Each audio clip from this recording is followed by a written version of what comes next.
अस्सलाम वालेकुम, कैसे हैं आप सब? उम्मीद करती हूँ सब खैरियत से होंगे। तो ये देखें जी, आज मैं हरा धनिया की चटनी को सेव कर रही हूँ। और मैं किस तरह से सेव करती हूँ?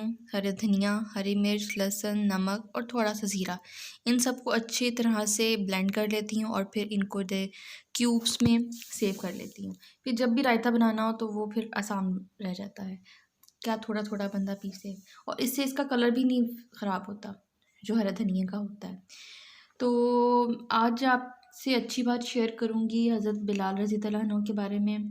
तो उनसे किसी ने पूछा कि आपको हज़ूर पाक सल्लल्लाहु अलैहि वसल्लम से किस तरह से दीदार हुआ, आपका तारुफ़ कैसे हुआ? तो वो फ़रमाते हैं कि जी, मैं मक्के में बहुत कम लोगों को जानता था क्योंकि ग़ुलाम था, और अरब में ग़ुलामों से इंसानियत से बुरा सलूक किया जाता था और उनसे उनकी हिम्मत से बढ़कर काम भी लिया जाता था। तो मेरे पास कभी इतना वक़्त ही नहीं था कि मैं बाहर निकल के लोगों से मिलूँ, तो लिहाज़ा मुझे इस्लाम और रसूल पाक सल्लल्लाहु अलैहि वसल्लम के बारे में ज़्यादा इल्म नहीं था।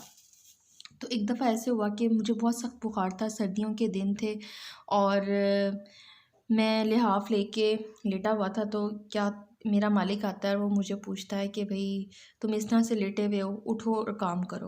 वो मेरा लिहाफ़ मुझसे ले लेता है और सज़ा के तौर पे मुझे कहता है कि तुम कमीज़ भी उतारो।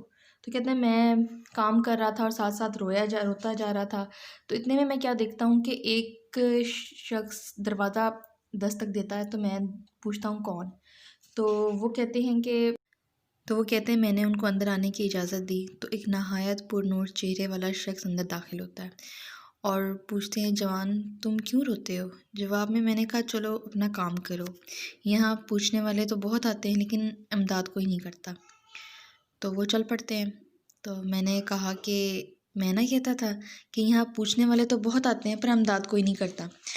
तो उनको हज़रत बिलाल रज़ी अल्लाह अन्हु को एक आखिरी उम्मीद थी कि शायद ये मेरी मदद करे, लेकिन हमारे रसूल पाक सल्लल्लाहु अलैहि वसल्लम चल पड़ते हैं। तो कहते कि जो एक हल्की सी उम्मीद थी कि ये शख्स मेरी मदद करेगा वो भी चली गई। लेकिन बिलाल रज़ी अल्लाह अन्हु को क्या मालूम था कि मेरा वास्ता किन से पड़ रहा है, रहमतुल लिल आलमीन से पड़ रहा है। तो बिलाल रज़ी अल्लाह अन्हु फरमाते हैं कि कुछ देर में वो शख्स वापस आता है और उनके हाथ में एक गर्म दूध का प्याला और दूसरे हाथ में कुछ खजूरें होती हैं। वो मुझे देते हैं और कहते हैं कि खाओ पियो और जाके सो जाओ। और मैंने कहा, भी अगर मैं सो गया तो ये जौ कौन पीसेगा? नहीं तो मेरा मालिक मुझे मारेगा। तो कहते हैं, नहीं तुम सो जाओ और ये सुबह पीसे हुए मुझसे ले लेना।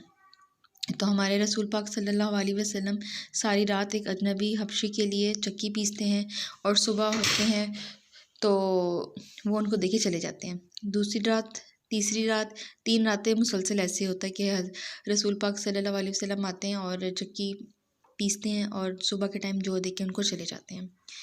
तो ये था वो वाक़या जो इश्क ने जन्म लिया। आज भी बिलाल रज़ी अल्लाह अन्हु को सहाबी रसूल, आशिक़ रसूल पहले उनको जानते हैं।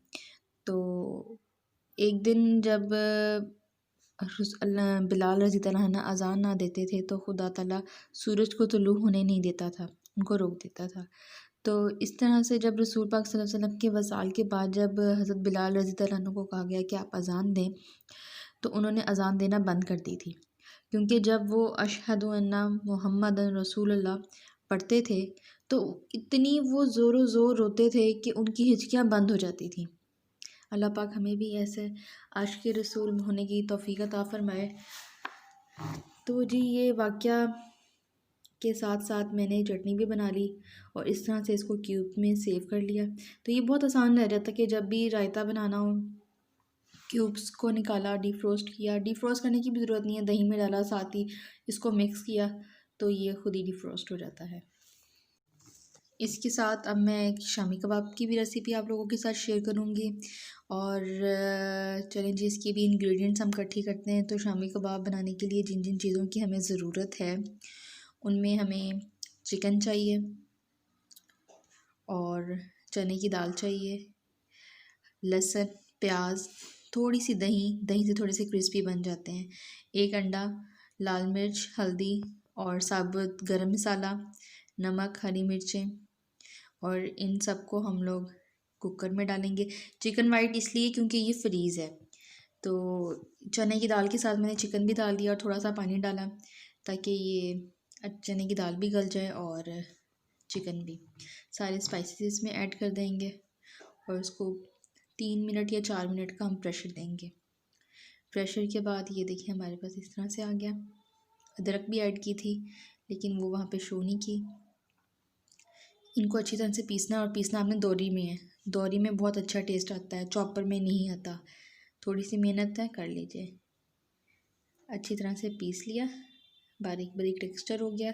थोड़े से चिकन के रेशे भी साबित साबित रहने दिए और इनको अच्छे से इसी तरह से जो मोटा मोटा मसाला है वो निकाल लेंगे हम।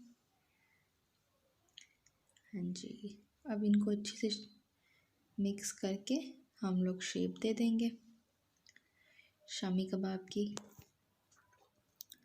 ये हमारी shapes and it's ready to fry.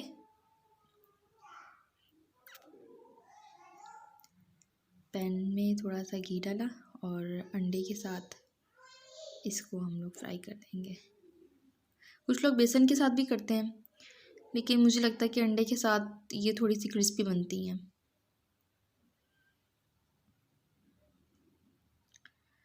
तो दोनों को ट्राई कीजिएगा। रायता भी ट्राई कीजिएगा, रायते के लिए जो चटनी बनाई, और शामी कबाब को भी ज़रूर ट्राई कीजिएगा।